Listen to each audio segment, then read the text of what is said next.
Hello friends, काम 1992 the Harshad Mehta story देखने के बाद बहुत सारे यूथ इवन आप भी स्टॉक मार्केट में इन्वेस्ट करना चाहते होंगे। लेकिन क्या आपको पता है कि स्टॉक मार्केट में प्रॉफिट के साथ साथ रिस्क भी उतना ही है। और अगर आप ये रिस्क या मैं ये कहूँ कि इन्वेस्टिंग के बारे में सही नॉलेज नहीं लेंगे तो आपको स्टॉक मार्केट से प्रॉफिट नहीं लॉस ही होगा। अगर आप स्टॉक मार्केट में इन्वेस्ट करना चाहते हैं लेकिन इन्वेस्टिंग के बारे में नॉलेज नहीं है तो ये वीडियो लास्ट तक देखना, जिससे आप पूरी नॉलेज ले पाओगे इस वीडियो से। तो अब ये वीडियो स्टार्ट करते हैं। स्टॉक मार्केट के बारे में जानने से पहले हम ये समझते हैं कि हमें क्यों स्टॉक मार्केट में इन्वेस्ट करना चाहिए और क्यों नहीं हमें सेविंग्स और एफडी में पैसा डालना चाहिए। तो ये हम एक एग्जाम्पल से समझते हैं। अगर आप 2005 में गोल्ड का प्राइस देखें तो वो था 5800 रुपीज़, और आज यानी 2021 में गोल्ड का प्राइस है अप्रोक्स 50,000 रुपीज़। मतलब सिर्फ 15 साल में गोल्ड का प्राइस 10 गुना बढ़ गया, और ये हुआ इन्फ्लेशन यानी महंगाई की वजह से। आपको पता नहीं है तो मैं बता दूं, डेवलपिंग कंट्रीज़ में इन्फ्लेशन का रेट बहुत ज़्यादा होता है और इंडिया में इन्फ्लेशन का रेट है लगभग 7% से 8%।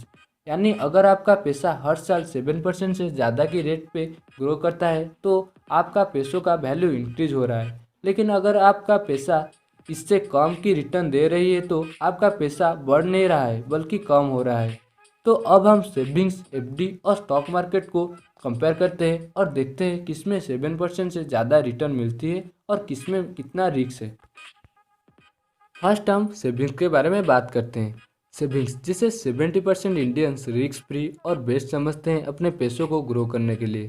लेकिन क्या सच में आपका पैसा ग्रो हो रहा है? क्योंकि सेविंग्स में आपको सिर्फ 4% का रिटर्न मिलता है, जो इंडिया की इन्फ्लेशन रेट से बहुत कम है।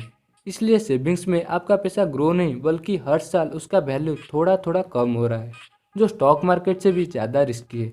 क्योंकि स्टॉक मार्केट से आपको सेविंग्स के कंपैरिजन में बहुत ज़्यादा रिटर्न मिलता है।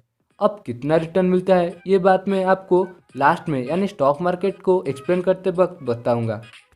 अब हम बात करते हैं एफडी यानी फिक्स्ड डिपॉजिट के बारे में, जिसको इंडियंस थोड़ा बेटर मानते हैं सेविंग्स से, और इसमें उतना रिस्क भी नहीं है। एफडी उन लोगों के लिए बेस्ट है जो लाइफ में थोड़ा सा भी रिस्क नहीं लेना चाहते। जैसे कि एफडी में रिस्क कम है, ठीक उसी तरह इसमें रिटर्न भी कम है। एफडी में आपको मैक्सिमम 8% का रिटर्न मिलता है, जो इन्फ्लेशन की रेट से ज़्यादा तो है, लेकिन इस रिटर्न से आप एक फाइनेंशियली इंडिपेंडेंट लाइफ नहीं जी सकते। इसलिए अगर आप थोड़ा सा भी रिस्क लेने के लिए रेडी है तो मैं आपको स्टॉक मार्केट में इन्वेस्ट करना रिकमेंड करूंगा। स्टॉक मार्केट के रिटर्न के बारे में बात करने से पहले मैं आपको एक रियल लाइफ एग्जांपल्स देता हूं, जिसमें एक आदमी शेयर मार्केट में 10,000 रुपये इन्वेस्ट करके फ्यूचर में उससे 700 करोड़ रुपए कमाए। 1980 में सतीश शाह नाम के एक ब्रोकर ने अपने क्लाइंट अनवर को विप्रो की शेयर्स खरीदने को कहा।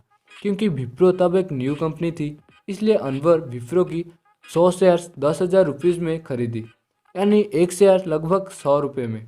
उसके बाद कंपनी ने शेयर्स बोनस देना चालू कर दिया, जिससे अनवर के पास 2019 में 2,56,00,000 शेयर्स हो गए, और आज विप्रो की एक शेयर की मार्केट वैल्यू है 346 रुपीज़, जिसके हिसाब से अनवर की शेयर्स की वैल्यू हुए लगभग 700 करोड़ रुपए। मतलब 40% की रिटर्न अनवर को मिली शेयर मार्केट से। अगर आप भी उस टाइम पे अनवर की तरह सिर्फ 10,000 रुपये या 10,000 रुपये नहीं तो 1,000 रुपये भी इन्वेस्ट करते तो आज वही 1,000 रुपये हो जाते 70 करोड़ रुपए। अब आप बोलेंगे ये तो बहुत ही रेयर टाइम में होता है। हाँ, मैं मानता हूँ स्टॉक मार्केट में 40% की रिटर्न बहुत ही रेयर टाइम पे मिलता है, लेकिन अगर आपको 15% की रिटर्न भी मिलती है तो भी आप स्टॉक मार्केट में इन्फ्लेशन से 2 टाइम्स ज़्यादा रिटर्न पा सकते हैं, जो आपको और किसी में भी इन्वेस्ट करने से नहीं मिलेगा, वो एफडी हो या सेविंग्स। सो ये तो क्लियर है कि सबको अपने इनकम का एटलीस्ट 10% या 20% स्टॉक में इन्वेस्ट करना चाहिए। अब बात आती है स्टॉक मार्केट में इन्वेस्ट करें तो किस में करें, म्यूचुअल फंड या इंडेक्स फंड। देखिए, वारेन बफेट जैसे सक्सेसफुल इन्वेस्टर इंडेक्स फंड में इन्वेस्ट करना प्रीफर करते हैं, क्योंकि इंडेक्स फंड में आपको लॉन्ग टर्म में ज़्यादा फायदा मिलती है।